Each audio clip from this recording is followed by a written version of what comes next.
Coming to subject, చాలా మంది అండి అంటే ప్రతి ఒక్కరిని సొసైటీ నుంచి అబ్జర్వ్ చేసేటప్పుడు దేవుడు ఇచ్చిన గొప్ప గిఫ్ట్ ఏదైనా ఉంది అని అంటే అందరికీ ఒకటే పవర్స్, అంటే ఆ ఈక్వల్ పొటెన్షియల్ ఇస్తారు. కానీ యూజ్ చేసి సక్సెస్ అయ్యే దాంట్లో కనుక మనం చూస్తే లిమిటెడ్ వెర్షన్సే చూస్తాం. మనం వెళ్ళలు లెక్క పెట్టుకోవచ్చు, వీళ్ళు మాత్రమే సక్సెస్ పొజిషన్లో ఉన్నారు అని. పొటెన్షియల్స్ అందరికీ ఒకేలా ఇచ్చినా కూడా కొంతమందికి సక్సెస్ కానివ్వండి, గ్రోత్ కానివ్వండి, లిమిటెడ్ వెర్షన్లోనే ఉంటుంది. దానికి ఎందుకు అంత అంటే ఆ విధంగా ఉండటానికి రీజన్స్ ఏముంటాయి? స్వతహాగా మనం డెవలప్ చేసుకోవాల్సినవి ఏముంటాయి? ఎలా వాటిని మనం ఓవర్కమ్ చేయాల్సినటువంటి అవసరం ఉందంటారు? వండర్ఫుల్. అందరూ గ్రో ఎందుకు కాలేకపోతున్నారు, సక్సెస్ ఎందుకు కాలేకపోతున్నారు మీరు అన్నట్టు. మీరు అన్న దాంట్లో ఆ పాయింట్, అందరికీ సేమ్ పొటెన్షియల్స్ ఉన్నా, సేమ్ శక్తి సామర్థ్యాలు ఉన్నా కానీ గ్రోత్ దగ్గర సక్సెస్ దగ్గర వచ్చేటప్పటికి చాలా వేరియేషన్ ఉంది. దీనికి కారణం సరైన బ్యాక్గ్రౌండ్ లేకపోవటం. Okay, background in the sense చెప్తా. అవకాశాలు లేకపోవటం, సొసైటీ సపోర్ట్ చేయకపోవటం, మంచి క్వాలిఫికేషన్ లేకపోవటం, బ్యాక్గ్రౌండ్ అంటే డబ్బు లేకపోవటం. కొత్తగా ఉంది కదా నా నోట్లో నుంచి. ఇది వింటుంటే చాలా కరెక్టే అనిపిస్తుంది కదా, కానీ దీనంత అబద్ధం ఇంకొకటి లేదు. వీడేంటి ఏదో మాట్లాడుతున్నాడు అనుకున్నా.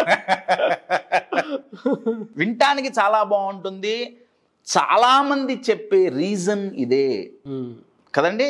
అయితే ఒరిజినల్ మెయిన్ రీజన్స్ ఏంటి మీరు అడిగినట్టు, అవి కూడా చాలా ఉన్నాయండి. దాంట్లో అన్నిటికంటే అతి ముఖ్యమైన రీజన్ మన ప్రత్యేకతను మనం గుర్తించకపోవటం. యూనిక్నెస్ అని ఇంగ్లీష్లో పదం వాడతాం కదా. చాలా మంది అంటుంటారు కదా, you are unique, be unique, right? ప్రతి ఒక్కళ్ళకి ఒక ప్రత్యేకత ఉంది. అది గనక మనం గుర్తించగలిగామా, దెన్ దానికి తగ్గట్టు స్కిల్స్ డెవలప్ చేసుకుంటాం, ఇంకేదో ఆ వాల్యూ ఎడిషన్ అనేది జరుగుతుంది, గ్రోత్ అండ్ సక్సెస్ వస్తుంది. అన్నిటికంటే బిగ్గెస్ట్ ఛాలెంజ్ ఏంటంటే మన ప్రత్యేకత మనకు తెలుసా? I will give you an example అండి. ఈ యూనిక్నెస్ అనేది ఎంత పవర్ఫుల్లో, మనం ప్రతి ఒక్కళ్ళం ఒక రీజన్ కోసం పుట్టాం. ఇది ఎంత పవర్ఫుల్లో నేను ఒక ఎగ్జాంపుల్ చెప్తా అండి. షూర్. హమ్మింగ్ బర్డ్ అంటే చిన్న పక్షి అండి. కొన్ని వేల లక్షల పక్షుల జాతులు ఉన్నాయి, స్పీసీస్ ఉన్నాయి. కానీ హమ్మింగ్ బర్డ్ స్పెషాలిటీ ఏంటంటే, దాని యూనిక్నెస్, దాని ప్రత్యేకత ఏంటంటే, ఏకైక పక్షి జాతి గాలిలో హవర్ చేయగలగటం. అంటే ఏ పక్షిని చూసినా మీరు గాల్లో ఎగురుతున్నప్పుడు చూస్తారు, లేదా ఒక చోట ఆగిపోయింది చూస్తారు. కానీ గాలిలోనే స్టేబుల్గా ఇలా నించోవటం ఏ పక్షికి కుదరదు, ఓన్లీ హమ్మింగ్ బర్డ్కే సాధ్యం. హమ్మింగ్ బర్డ్ చాలా చిన్నది, అది 2 గ్రాముల నుంచి 20 గ్రాముల వరకు వెయిట్ ఉంటుంది అంతే. 2 గ్రాముల నుంచి 20 గ్రాములు అంతే. కానీ తనకున్న యూనిక్నెస్ ఏంటంటే, నిమిషానికో సెకండ్కో దగ్గర 80 సార్లు తన రెక్కల్ని అల్లాడించి గాలిలో ఎంత గాలొచ్చి తోసేసినా సరే నించోగలదు. అలా నించోని ఏం చేస్తుందంటే, తన ముక్కుని ఫ్లవర్లోకి దూర్చి దాంట్లో ఉండే నెక్టర్ని ఇది తాగుతుంది. ఓకే అండి. అయితే ఈ ఎగ్జాంపుల్ చెప్పడానికి కారణం ఏంటంటే, ఈ హమ్మింగ్ బర్డ్స్లో కొన్ని రకాలు ఉన్నాయి. ఓకే. ఒక దాని పేరు స్వాడ్ బిల్ అంటారు. స్వాడ్ బిల్ అంటే ఏంటంటే, దానికి ముక్కు, స్వాడ్ అంటే కత్తి కదా, ఇంత పొడుగు ఉంటుంది. తన బాడీ కంటే తన ముక్కు పొడుగు ఉంటుంది. ఇంకొక హమ్మింగ్ బర్డ్కి ముక్కు ఇలా వంకర తిరిగి ఉంటుంది. అయితే ఈ ఒక్కొక్క హమ్మింగ్ బర్డ్ ఒక్కొక్క ప్రదేశంలోనే కనిపిస్తాయి. ఈ ఎగ్జాంపుల్ ఎందుకు చెప్తున్నానంటే, నార్మల్ హమ్మింగ్ బర్డ్, ముక్కు చిన్నగా ఉన్న హమ్మింగ్ బర్డ్ ఏదో ఒక చిన్న ఫ్లవర్లో మాత్రమే నెక్టర్ని తీసుకోగలదు. పెద్ద దత్తూరా లాంటి పెద్ద ఫ్లవర్స్ ఉంటే ఏం చేయలేదు. ఆ ఫ్లవర్స్ కోసం సెపరేట్గా ఇంకో హమ్మింగ్ బర్డ్ ఉంది, పొడుగ్గా ముక్కున్నది. ఈ వంకర ముక్కున్న హమ్మింగ్ బర్డ్ దత్తూరాలోకి పోయి ఏం చేయలేదు. దానికోసం సెపరేట్గా వంకరగా ఉండే పూలను సృష్టించారు. ఒక్కొక్క దానికి ఒక్కొక్క ప్రత్యేకత ఉంది. ఇమాజిన్, ఈ వంకర ముక్కున్న హమ్మింగ్ బర్డ్ పొడుగ్గా ఉన్న హమ్మింగ్ బర్డ్తో కంపేర్ చేసుకుంటే, దాని ముక్కు చూడు ఇంత పొడుగుంది, నాదేమో వంకర ముక్కు, నేనేమో డిఫెక్టివ్. ఉంటాయి సార్. నీకు నీ ముక్కు వంకరగా ఉండటానికి కారణం ఒకటి ఉందండి. నువ్వు ఇలా పుట్టడానికి ఒక కారణం ఉంది. Please understand. మీ ప్రత్యేకతను మీరు గుర్తిస్తే ఆ కారణం ఏంటో తెలుస్తుంది. హమ్మింగ్ బర్డ్స్ ఒకదాంతో ఒకటి కంపేర్ చేసుకుంటే ఇదొక బాధ. ఇంకొంచెం నెక్స్ట్ లెవెల్కి పోదాం. హమ్మింగ్ బర్డ్ పోయి ఈగల్తో కంపేర్ చేసుకుంది అనుకోండి. ఈగల్ మైండ్ సెట్ అని ఇప్పుడు చాలా వీడియోలు వచ్చినాయి కదండి. గ్రద్ద గురించి చెప్తాం కదా. గ్రద్ద చేయగలిగింది హమ్మింగ్ బర్డ్ చేయగలదా? లేదు. పోనీ హమ్మింగ్ బర్డ్ చేయగలిగింది గ్రద్ద చేయగలదా?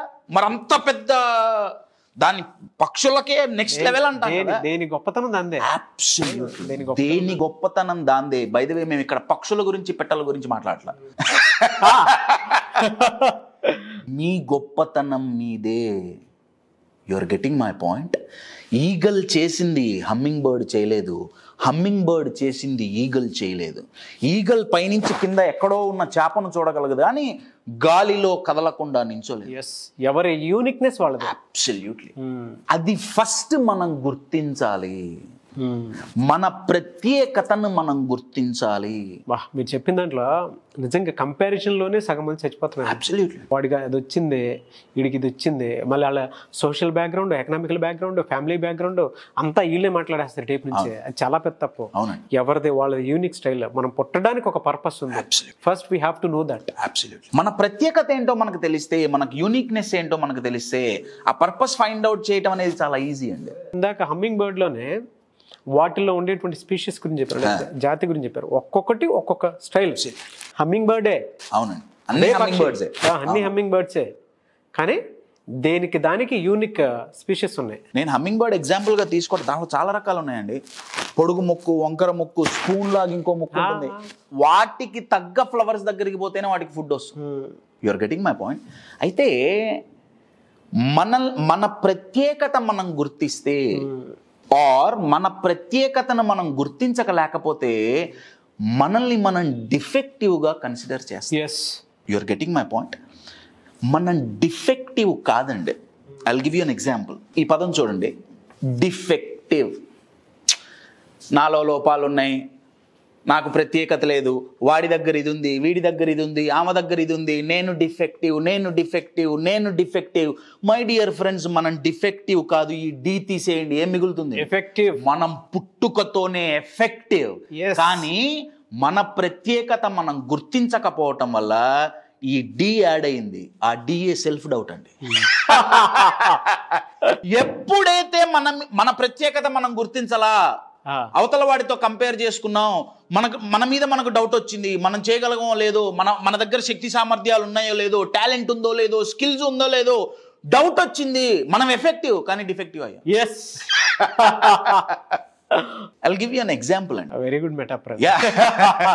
ఇది ఎంత పవర్ఫుల్ అనేది నేను ఒక ఎగ్జాంపుల్ చెప్తాను. Sure. ట్రూ ఇన్సిడెంట్ అండి. 1955 1955 సంవత్సరంలో థాయిలాండ్లో ఒక మానిస్ట్రీ అంటే మన భాషలో చెప్పాలంటే ఆశ్రమం. వాళ్ళు బుద్ధిజంని బాగా ఫాలో అవుతారు కదా. Monks. Very good, monks. So వాళ్ళు మానిస్ట్రీలో ఒక పెద్ద మట్టి బుద్ధ విగ్రహం అండి. ఎంత పెద్దదంటే దగ్గర 5.5 టన్నులు, 5,500 కేజీల మట్టి బుద్ధుడి విగ్రహం వాళ్ళు ఒక ప్లేస్ నుంచి ఇంకో ప్లేస్కి షిఫ్ట్ చేస్తున్నారు. రైట్. మరి షిఫ్ట్ చేస్తుంటే దెబ్బ తగిలిందో ఏమైందో తెలీదు, ఆ మట్టి పిల్లలు విరిగిపోయి ఉన్నట్టుండి లోపల నుంచి బంగారు కాంతులు వచ్చినాయి. అక్కడున్న మాంక్స్ అందరు ఆశ్చర్యపోయి చూశారు. అరే, ఇది మట్టి విగ్రహం కదా, బంగారం కాంతి ఎక్కడి నుంచి వస్తుంది? కొన్ని రోజులు కూర్చొని ఆ మట్టినంతా తీసేస్తే యాక్చువల్గా అది 5,500 కేజీల బంగారు బుద్ధ విగ్రహం. ఇప్పటికీ థాయిలాండ్లో ఒక మానిస్ట్రీలో 5,500 కేజీల బంగారు విగ్రహం ఇప్పటికీ ఉంది. అయితే అది మట్టితో ఎందుకు కవర్ చేయబడింది? ఆ విగ్రహాన్ని కొన్ని వందల సంవత్సరాల నుంచి వాళ్ళు పూజిస్తున్నారు. పూజించే వాళ్ళకి తెలియదు, అది మట్టే అనుకుంటున్నారు. తర్వాత వాళ్ళు రీసెర్చ్ చేశారు, ఎందుకు ఇది మట్టితో ఉంది. దగ్గర ఒక 100-150 సంవత్సరాల క్రితం, అంటే 1955కి ఒక 100-150 ఇయర్స్ ఎగో, అది ఒక మానిస్ట్రీలో ఉన్నప్పుడు వేరే దేశం సైనికులు వచ్చి ఈ మానిస్ట్రీని అటాక్ చేయాలనుకున్నారు. ముందుగా తెలుసుకున్న మాంక్స్ ఏం చేశారంటే, మనల్ని ఎట్లయినా చంపేస్తారు, ఇది గనక బంగారు విగ్రహం అని తెలిసిందా ఎత్తుకోపోతారు. వాళ్ళు ఏం చేశారంటే దీన్ని మొత్తం మట్టితో కప్పేద్దాం. కొన్ని రోజులు కష్టపడి అంత పెద్ద విగ్రహానికి మట్టితో పూత పూశారు. వాళ్ళు వచ్చారు, అటాక్ చేయడానికి వచ్చారు, మాంక్స్ని చంపేశారు. మానిస్ట్రీలో ఏముంటాయి, చుట్టుపక్కల చూశారు, ఓ పెద్ద విగ్రహం, మట్టి విగ్రహం, వెళ్ళిపోయారు. ఆ విగ్రహం అలా అలా అలా మానిస్ట్రీలు మారుతూ మారుతూ పాస్ అయింది. ఈ మానిస్ట్రీకి వచ్చింది. వీళ్ళు దగ్గర దగ్గర 100 ఏళ్ల నుంచి ఆ విగ్రహానికి, ఆ బుద్ధుడికి పూజ చేస్తున్నారు. కానీ లోపల ఉన్నది బంగారం అని తెలీదు. You are getting my point. మనం ఎఫెక్టివ్గానే పుట్టాం.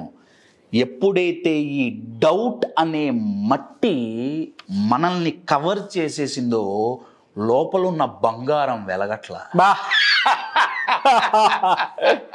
Fantastic bro, you're getting my point. రే మనం బంగారం రా, పుట్టుకతో బంగారం. మన మీద మనకున్న డౌటే మనం పూసుకొని ఒక మట్టిలాగా పనికిరాని వాడిలాగా కనపడుతున్నాం.